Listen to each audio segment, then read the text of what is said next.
வணக்கம் நண்பர்களே, எல்லாரும் எப்படி இருக்கீங்க? ஆரோக்கியமாக சௌக்கியமாக இருக்கீங்களா? சமையல் காம்பினேஷன் சின்ன ஐடியா.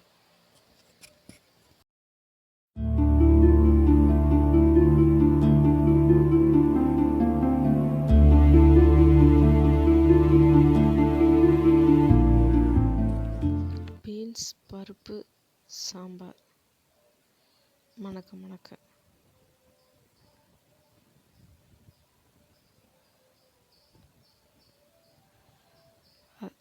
வடித்த சாதம், பொன்னி அரிசி வடித்தது, சுட சுட சாதம், கருணக்கிழங்கு க்யூபாக நல்லா ஃப்ரை பண்ண அவிச்ச முட்டை, அதுக்கு காம்பினேஷன். அடுத்தது ஆவி பறக்க மிளகு ரசம், கொத்தமல்லி இல்லாமல் வச்ச ரசம்.